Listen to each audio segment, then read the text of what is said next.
Amen. Purihin po ang Panginoon sa buhay ni Brother Kirby. Take my life and let it be. So, that is about ano yun, submission sa Panginoon. So, wala na tayong puwang na sarili pa rin natin ang masusunod, di ba?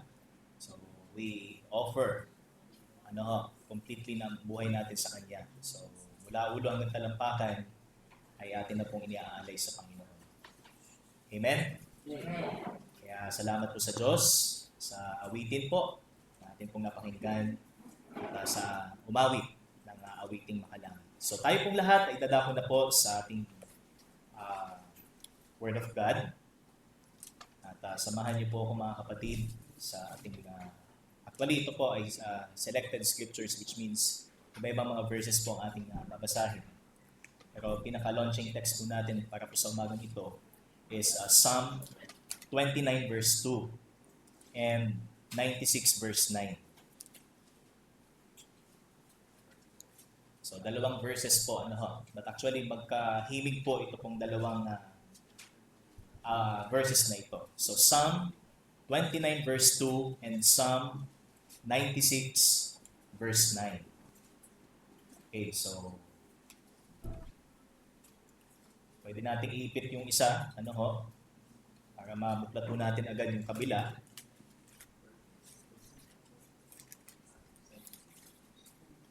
Yan. Okay, Psalm 29 verse 2 and Psalm 96 verse 9. So tayo pong lahat isang diling magsitayo po. Tumayo para po sa pagbasa ng salita ng Panginoon. At ito po ang nasasaad, sabi po ng awit 29, talata 2. Ascribe to the Lord the glory due His name. Worship the Lord in the splendor of holiness. 96 verse 9. Worship the Lord in the splendor of holiness. Tremble before Him, all the earth. Purihin po ang Panginoon. Tayo po'y manalangin. O Diyos, salamat po sa pagkakataong ito na muli po kaming makarinig ng inyong pong mensahe upang kami ay mas lumago sa aming pananampalataya, sa aming pong paglakad sa kabanalan, at sa aming pagsamba higit sa lahat, Panginoon. Ayon po sa ituturo po ninyo ngayong pong umaga. At ikaw pong manguna sa amin, Panginoon, humingi po kami ng gabay ng Santong Espiritu sa ituturo po ninyong katotohanan. At sa inyo pong tagapagsalita, humingi po ako ng tawad sa lahat ng aking mga pagkakasala. At patuloy niyo po lamang ang gamitin bilang tagapagsalita ng inyong pong kapahayagan, Panginoon. At ikaw lamang ang matanyag, ikaw lamang ang may taas sa bawat makarinig po namin mula sa iyong pong salita. Ito pong aming dalangin sa pangalan ng iyong anak na si Jesus. Amen at amen. So tayo pong lahat ay mga kaupunan, mga kapatid. Ito ho is related pa rin doon po sa ating theme, that is living worthy of the gospel. So, generally speaking, pag sinabi po natin living worthy of the gospel is, it talks about holiness. So, ang tinutukoy dito is kabanalan. That's not the objective holiness, which is the holiness of God. Alam naman po natin yon na ito ho ay sa Panginoon. Kundi ang atin pong tinutukoy ho ng salita ng Panginoon dito is yung bahagi ho mula sa atin. So, the subjective part, So, yung ating pagpapabanal. At hindi po ito mangyayari kung hindi po tayo mananampalataya, kung hindi po tayo nakakilala ng personal sa Panginoon. Kaya nga, lagi kong inuulit sa atin, are you saved? So, if we are sure na tayo ligtas at tayo sa langit, then you are called to holiness. Ikaw ay tinatawag ng Panginoon sa kabanalan. So, not only that the promise is eternal life, hindi lang po ang pangako ng Panginoon is magkaroon tayo ng buhay na walang hanggan. Pag namatay ka, sigurado ka sa langit ka pupunta. Kundi yung kasalukuyang kalagayan mo sa mundong ito, kailangan kakitaan po, tinatawag nating quality of life o yung dekalidad na buhay. At yung dekalidad na buhay, it compasses lahat ng areas. So, lahat ng areas ng buhay natin, sa tahanan, sa school, sa public na lugar o pampublikong lugar. So, yun po yung saklaw na tinatawag nating pagpapanal, yung tinatawag nating sanctification. And also, pagka sinabi po nating kabanalan, ano dapat ang tinatawag nating behavior o pag-uugali natin sa ating pagsamba sa Diyos. So isa din po ito sa area na tinutukoy po natin. Okay? So not only na yung practical na aspeto is mailalapat natin sa labas ng church, ngayon, ang makikita naman natin is sa loob ng church. Okay? Sa loob ng church, ano dapat yung behavior natin bilang pagpapakita natin ng kabanalan. Kasi nga, lagi mo nating sinasabi ho, so sa entrada pa lang ho ng ating worship service, nandito ang presensya ng Panginoon. Ano dapat tayo sa harapan ng Panginoon? So we should tremble before His presence. Lagi tayong manginig sa banal na presensya ng Panginoon. Wala tayong maitatago sa Kanya. Ano ho? Ang lahat ay bukas na aklat sa Panginoon. Hindi natin maililihim ang lahat ng ating mga kasalanan. Kaya nga yung ating isang awiting Tagalog, ang sabi po doon ay, sa iyo ay hindi lingid, di ba? Ang lahat ng aking ginagawa. So, lahat ay hindi lingid sa Diyos, nakikita niya na nalalaman ng Panginoon kung anong nasa loob ng ating isipan at ng ating puso. Kaya, ito ba ang isa ring area na kung saan naipapakita ba natin yung ating pamumuhay karapat-dapat sa Diyos. Kaya ang ating pamagat ng ating message po ngayon pong umaga is proper decorum in church worship. So pag sinabi po nating decorum, in other words, is etiquette. So in other words, pag sinabi nating etiquette is yung tamang ugali o wastong pag-uugali sa pagsamba sa Panginoon. So mas practical po ito kumpara doon sa sinasabing holy life or banal na pamumuhay na nakabisna na po nating pag-aralan. So ngayon, mas practical tayo, sabi dito, the proper etiquette or proper decorum in church worship. So ito yung minsan na hindi natin napapansin. Or kadalasan hindi natin napapansin. At ng ibang mga churches. So kapag halimbawa, meron pong mga nag-a-arise na distractions, ano dapat ang ating magiging behavior? So, kapag may distraction, so halimbawa, may batang sumisigaw, nakasalukuyang nangyayari. O di kaya ho ay may tawag ng kalikasan. Di po ba? Kaya nga, mayroong briefing na nangyayari bago po tayo mag-start na umihi na yung umihi. Kasi pag inabot ka na, pag meron ka ng feeling sa kasagsagan ng worship, ay madidistract ka na. Pag tumayo ka na at hindi mo na mapigilan, madidistract naman yung iyong katabi. Di po ba? So ito yung mga simpleng okasyon na natitest din ho yung ating kabanalan o yung ating behavior habang tayo po ay humaharap sa Panginoon. Kaya ang objective po natin mga kapatid is to behave worthily in the house of God, especially during our church services. So parang straight to the point na nasabi dito, umakto tayo na karapat-dapat sa Diyos kahit sa bahagi ng ating oras ng pagsamba sa Kanya. So congregational, So tayo magkakasama-sama every Sunday and we thank God, we pray to God, we listen to the Word of God. Pero hindi lang yon. Hindi ho doon natatapos yung worship. Sa worship, saklaw din ho ng pagsamba natin sa Diyos, yung emosyon natin, motibo natin, ugali natin habang sumasamba tayo sa Panginoon. Kaya pag sinabing worship, when we talk about worship, we often focus on the subject of reverence and submission in the presence of God. But tayo ba bilang pagpapakita ng ating consciousness sa presensya ng Panginoon, do we act and behave in the splendor of God's holiness? So, do we behave accordingly sa ating pagsamba sa Diyos? So, mahirap kasi yung pupunta ka sa church dahil takot ka. Takot ka na mawala ang kaligtasan mo.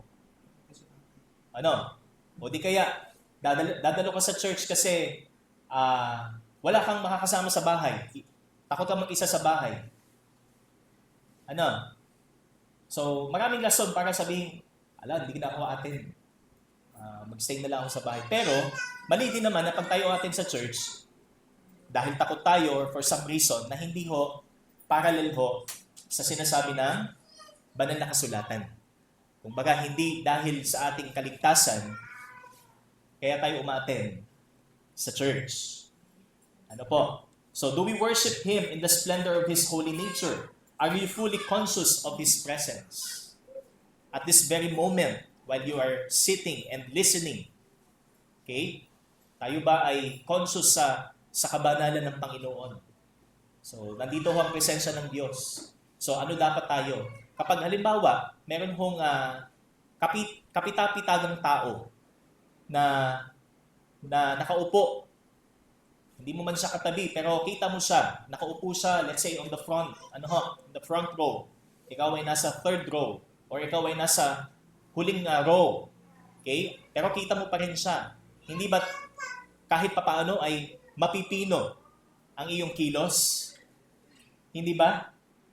Kung ito ay isang highly ranked official, o isang sikat na negosyante, so kahit papaano mapipino ho ang kilos natin kapag makikipag-usap tayo sa kanya, di ba? So napipino ho. Hindi ho tayo magaslaw. How much more ang Diyos na hari ng mga hari na may lalang ng langit at ng lupa? Pino din ba tayong kumilos? Pino din ba tayong manalita o makipag-usap sa ating mga kapatid at sa mga panauhin? Ano po? Kaya, speaking of our conduct in church worship, nais ko pong dalhin kayo doon sa mas practical na bahagi, which is the decorum or the etiquette in the household of God. And we may notice that in our church, kahit sa church po natin, so talagang hindi natin maiwasan may distraction. So, ang isa pang challenge ko kasi dito sa atin, maliit po ang ating lugar. So, kaya mas madali ko tayong ma-distract. Kapag may tumatayo, lumalabas, kapag tayo ho ay nakaamoy ng mabaho, galing sa labas o galing sa loob, o masyadong mabango ang pabangong ginamit ng ating kapatid, okay? Kung tayo ay hindi komportable sa upo ang gamit natin, kung hindi natin napapakinggang mabuti ang preaching, mahina ang microphone, or nadi-disturb ho tayo, nadi-distract ho tayo kasi may nag-uusap-usap po sa likod natin, o mas masama yung sa harap natin. At yung pinag-uusapan, hindi naman related dun sa message. Kumbaga, halimbawa, balita galing sa labas, o chismis. Okay? Ang paggamit ng smartphone during worship. So, may mga excuses dyan. Halimbawa, kasi pastor, wala akong Bible, ito yung gamit ko smartphone. So, parang because of technology, lulusot natin na okay gumamit ng smartphone. Pero marami pa rin distraction ho ang pwedeng mag-arise kapag ito ho ang ating gamit.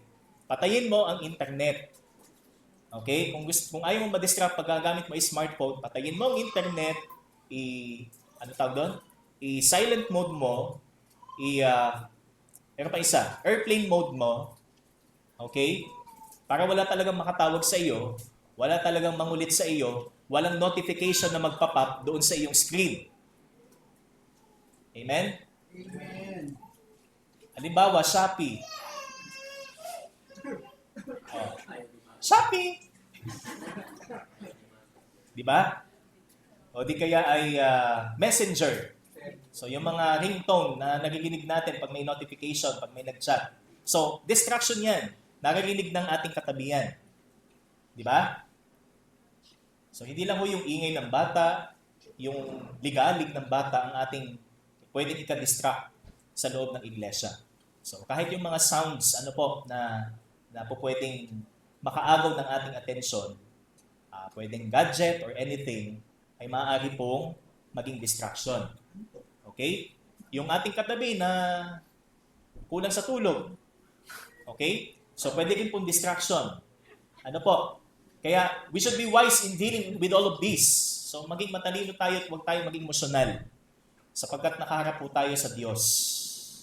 Hindi ho tayo para sa kumbaga, hindi ang primary reason natin kaya tayo sumasamba ay pansinin natin yung ating katabi, yung ginagawa, yung kakulitan, yung ugali, but we stand before the presence of our Holy God. So humarap po tayo sa banal na presensya ng Panginoon. Kaya always be mindful of the essence of our church worship, and that is the glory of God. So huwag nating makalimutan, una sa lahat, na tayo narito para sa kapurihan ng Diyos. Hindi yung matuwa tayo sa mga nakikita natin sa paligid or mainis tayo at the same time sa mga nakikita din natin sa paligid. Di ba? So, meron po tayong at least 4, pero hindi po natin ito matatake lahat. So, siguro hanggang 2 lang po tayo. First 2 headings lang po na ating madidiscuss or mas share po ngayong umaga. And we're going to see several things that need to be addressed or that needs to be addressed concerning our conduct in church worship. So, first, again, ano pong sabi ng Biblia pag sinabing church etiquette or church decorum? So, we have first, it is obligatory, not optional. First, it is obligatory, not optional. So, tingnan po natin in 1 Timothy chapter 3, verse 15. Ang sabi po rito, unang Timoteo, kabanata 3, talata 15, sa Tagalog. If I delay, you may know how one ought to behave in the household of God, which is the church of the living God, a pillar and buttress of the truth.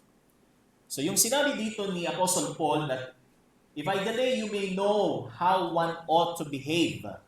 So, kasi the context says, kung paano dapat maging ang isang church. Na dapat ang isang church ay maging mission church. Siya yung tagapagpalaganap ng katotohanan tungkol sa Panginoong Jesus. The gospel. Kaya nga yung sumunod, sabi dyan, the mystery of godliness. That He was manifested in the flesh, vindicated by the Spirit, seen by angels, proclaimed among the nations, believed on in the world, and taken up in glory. But here in verse 15, sabi dito, how one ought. So kapag tinignan natin yung salitang ought, in Greek, ang sabi dito, it describes necessity. Talagang kailangan po sa isang iglesia. Hindi po ito option or choice. Choice ng isang church o ng isang church member o ng isang Kristiyano na siya ay mag-behave. Kundi talagang dapat siyang mag-behave. So yun po yung ibig sabihin. It describes necessity, thus, it is a mandatory behavior. Mandato ng Biblia na tayo ho ay maging pino sa ating pagsamba. Kasi lahat po tayo, experience natin yan. Pag halimbawa, nakaupo ka, tapos may kumukuyakoy. Tapos habang kumukuyakoy yung nasa likod mo, tumatama yung paa niya sa upuan mo. Naranasan ko po yan. Ay di, hinayaan ko na lang.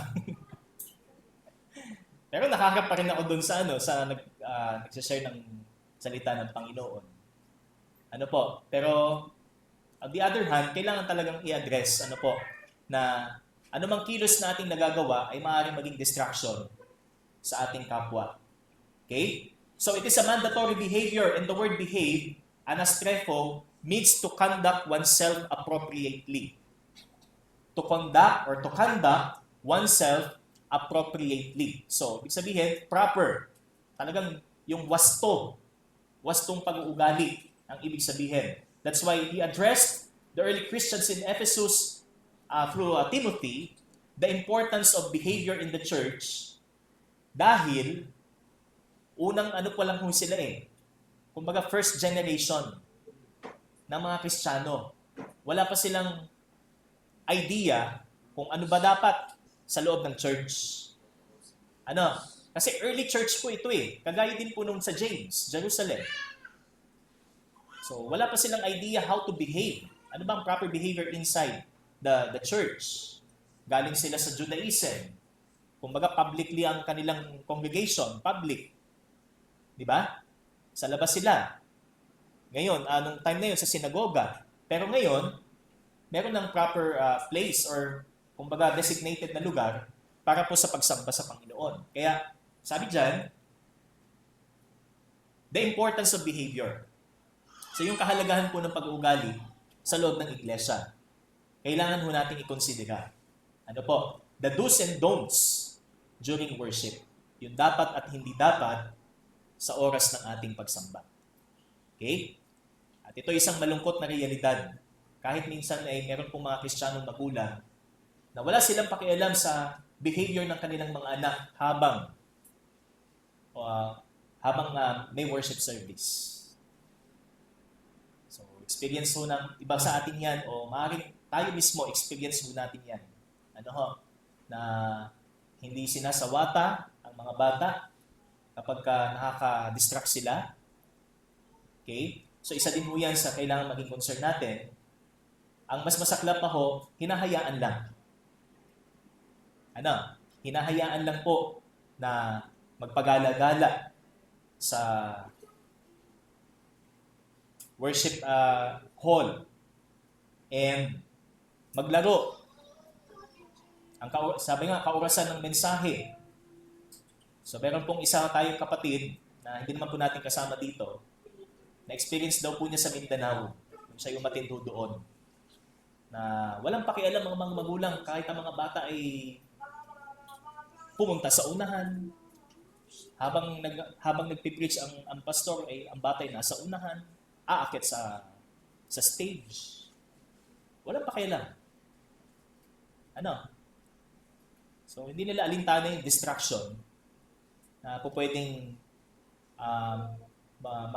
mag-start doon. Kaya, bilang mga kapatid o bilang mga mananampalataya na tinawag upang respetuhin ang Diyos sa pagsamba. So, we are called to revere God in worship, and as believers called to revere God in worship, we must teach our children to revere God even in the most practical and menial part. Kailangan nasa bahay pa lang, briefing agad. Briefing agad. Unahan mo na yung pupwedeng makaabala sa iyong pagharap sa Panginoon. Unahan mo na kaysa ikaw ang maunahan. Amen? Parang hindi kayo sang-ayon na. Okay lang bang magulo ang church? Siyempre hindi. Because God is a God of order. Ang nais ng Panginoon ay kaayusan. Ito'y kanyang katangian. Kaya sinisik natin din ang kaayusan sa ating pagsamba. So do not let them cause to alter the atmosphere of worship. Huwag nating hayaan na yung mga taong po pwede naman natin pagsabihan o sabatahin, sila pa yung mag-cause para mabago yung atmosfera ng ating pagsamba. Sa halip na pag-uwi natin sa bahay, sabihin natin, salamat sa Panginoon, na-bless ako sa worship kanina.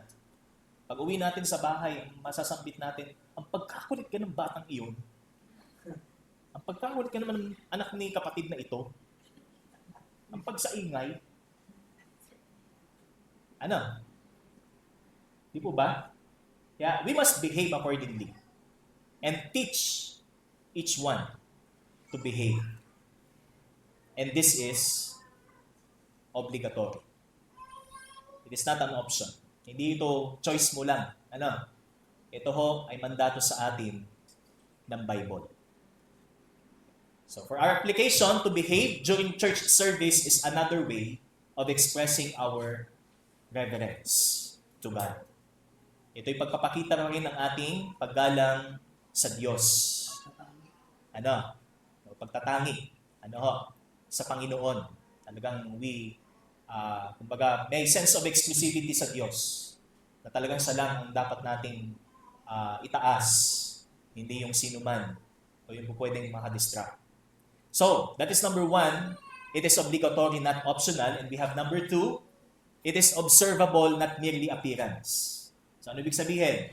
Hindi lang present ka sa church. Ito'y na-obserba. Ito'y nakikita. Ito'y evident sa iyo.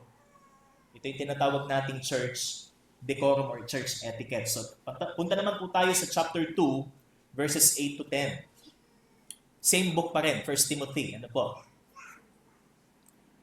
Okay, sabi dyan, 1 Timothy 2, verse 8, I desire then that in every place the men should pray, lifting holy hands, without anger or quarreling.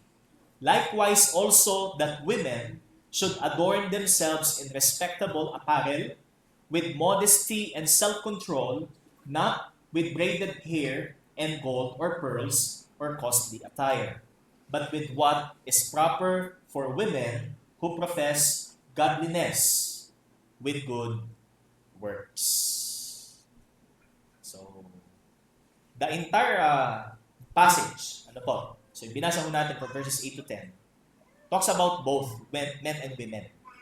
And men, sa verse na ito, talks about, refers to the church leaders. So, unang maging example dito is yung mga kalalakihan.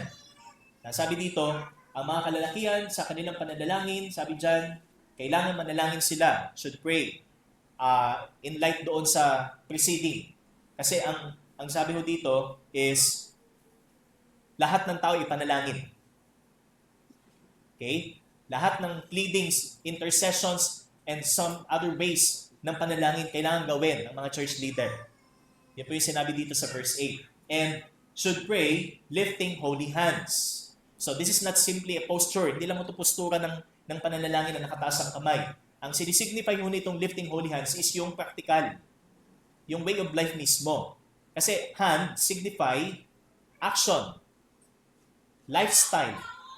Kaya lifting holy hands without anger or quarreling. So walang sama ng loob o puot sa ating pananalangin. And likewise, gayon din, verse 9, that women should adorn themselves in respectable apparel with modesty and self-control. So, sabi po dun sa ating launching text, first, sa Psalm, worship the Lord in the splendor of holiness. Kapag tinignan po natin yan, sa ibang translation, ang mababasa po natin doon is worship the Lord in holy attire. At ang ibig sabihin po ng holy attire mo doon is, ang sabi dito, investments suited to holy service. Pananamit o kasuotang angkop sa iyong pagsamba o sa iyong paglilingkod sa Diyos. So yun po yung sinasabi in First Chronicles, sa awit po ni Haring David, First Chronicles 16:29 and 30. So ito rin po ang sinabi, worship the Lord in the splendor of holiness with a holy attire, investments suited to holy service. Kaya isa rin hong factor ng pagpapakita natin ng respeto sa Diyos is yung kung paano ho tayo manamit sa ating pagsamba sa Panginoon. Amen? Amen. Kaya sa ating bang pagharap sa Panginoon, inihahanda ba nating mabuti ang ating kasuotan? Yan ba ipinaplansa ba natin, mga kapatid? Kasi haharap ka sa Panginoon eh. Hindi ka naman magiging, sabi nga, metikuloso sa kasuotan mo para purihin ka ng iyong kapwa mananampalataya. Kaya mo to gagawin kasi haharap ka sa Panginoon. Yung talagang ingat na ingat mong pinaplansya yung damit. Hindi yung basta na lang nagsuot. Tapos napansin ng iyong kapatid, ganyan kapatid. Parang galing pa lang yun sa sa washing machine Okay, sabi dito is investment suited to holy service. So we know that God, as God's workmanship, we are created for good works and not for bad. And worshiping God requires an appropriate get-up. Your outfit also must show your reverence to God. Kahit yung suot natin dapat nagpapakita ng ating pagrespeto sa ating Panginoon. So it also includes how you dress up for a Sunday service. Sabi po ng isang preacher, yun pong dahan-dahang pagbabago ng pananamit ng isang church ay isang tanda ng apostasy. Isang halimbawa ng apostasy. So dati, nakakurbata. naka-necktie or naka-long sleeves. So, dahil climate change, maalinsangan, so nagiging nagiging polo barong na. Ay how much more pag dumating ang susunod na dekada na mas malala ang climate change. Ano kaya ang magiging kasuotan natin? Short. Ikakatwiran mo, Pastor, napakainit naman eh. Hindi angkop sa ating weather. Hindi bagay sa ating klima. So naging excuse na natin is yung klima. Nawala na yung motive, yung ating kumbaga primary objective natin sa ating worship. 'Di ba? Parang mga Pilipino 'yan. Napansin niyo po yung kasuotan ng mga Pilipino nung panahon ng mga Kastila, panahon ng mga Amerikano. May ano pa yan, may ano tawag doon?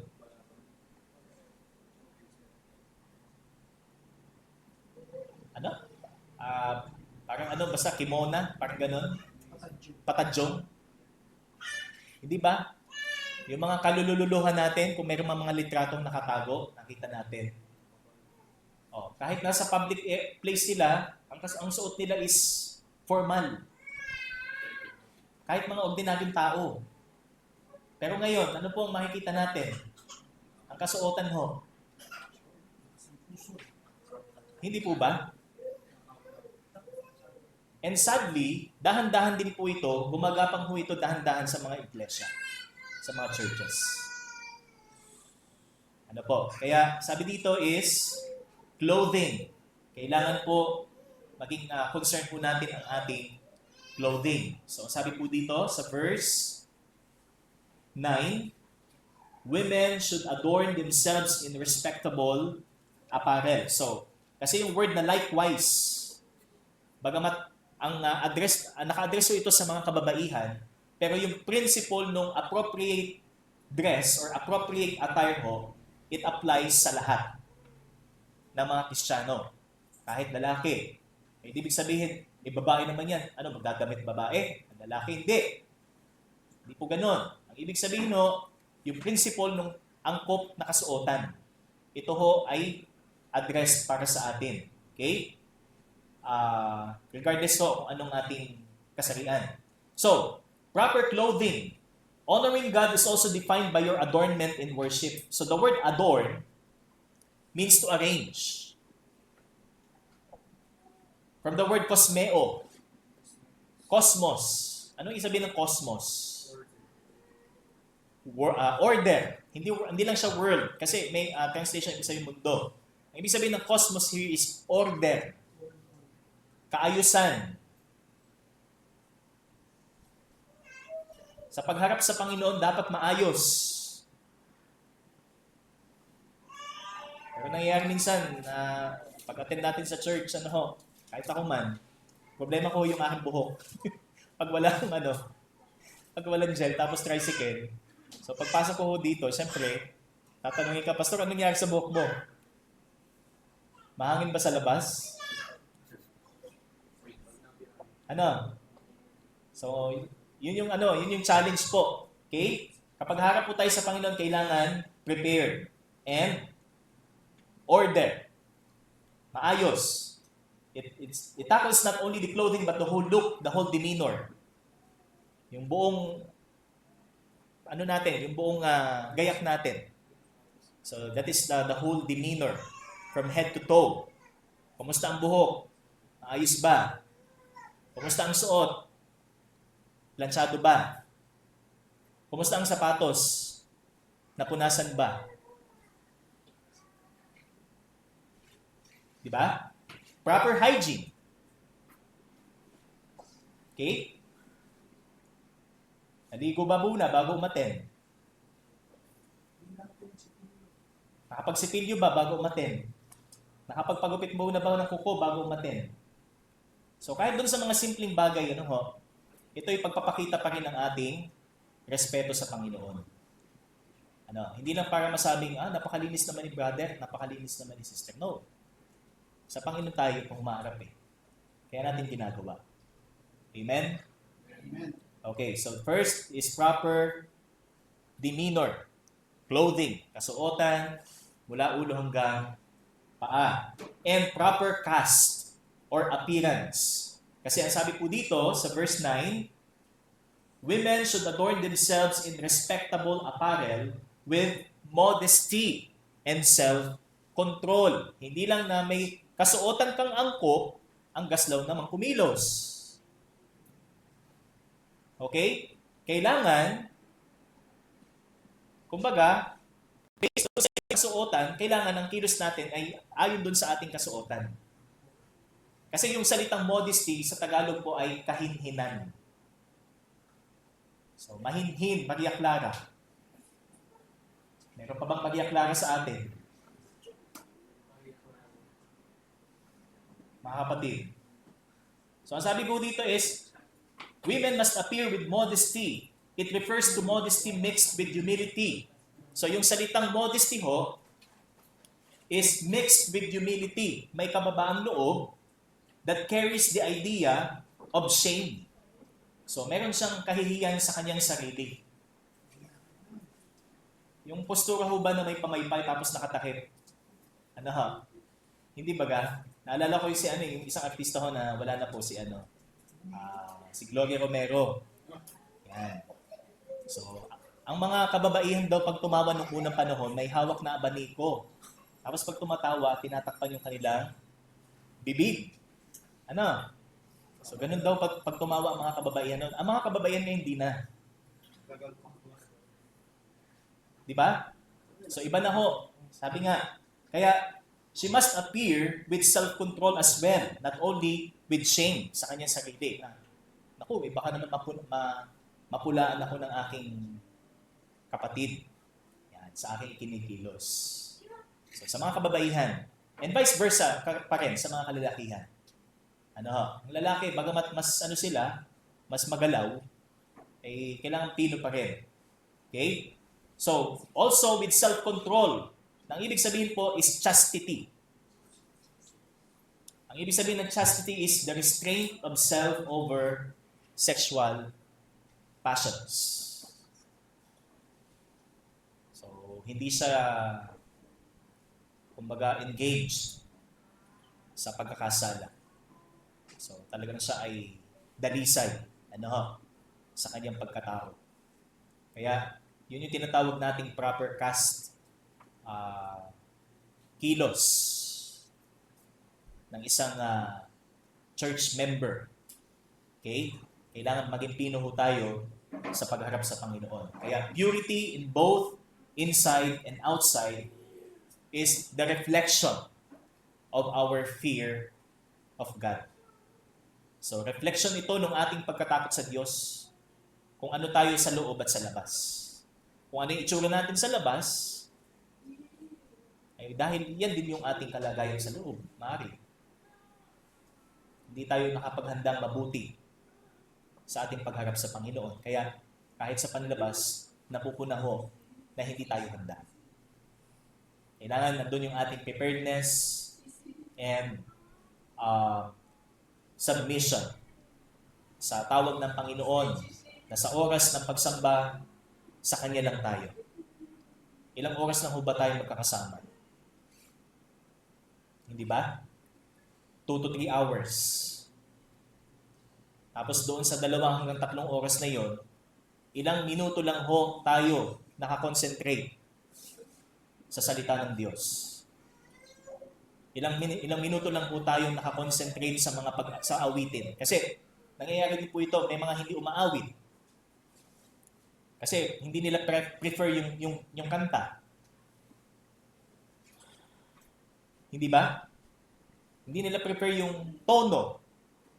Masyadong mataas o masyadong mababa. So doon pa lang, distracted na tayo. Kaya, ihanda natin ang ating mga puso. The night before, mga kapatid, na sa araw ng pagsamba, hindi ako maging distracted sa kung ano man ang magiging flow ng program, sa kung ano man yung mga aawitin, sa kung ano man yung mga distractions na po pwedeng mangyari during worship service, hindi ako ma-distract.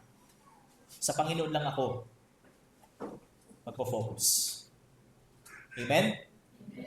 So ito po mga kapatid, it is observable, not merely appearance. Hindi lang ang ating etiquette sa church is nandito lang tayo. Kailangan napapansin. Napatutunayan kung paano tayo kumilos at balansihin ang ating sarili. Kung mayroon man mga unusual na nangyayari po sa ating pagsamba. So, distractions. Paano dapat natin harapin yan. So, these are the first two. It is obligatory and observable. Then the next two, sa susunod na linggo po ito mga kapatid, it is orderly, not disorderly, and it is objective, not hypothetical. So, hindi ito yung bagay na i-input lang natin sa isip pero walang application. Sapagkat maraming mga tao na una na sa atin na patunayan nila na mahalaga ang tamang behavior sa pagsamba.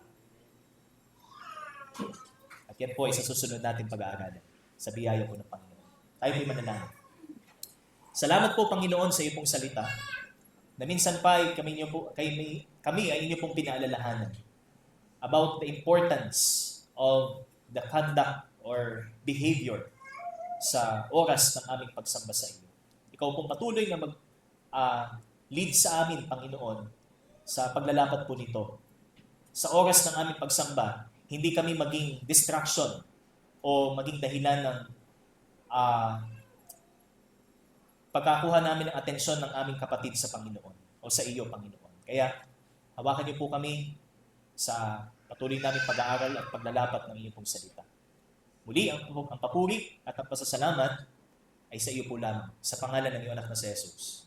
Amen. Amen. Amen. Sa Diyos po ang kapurihan.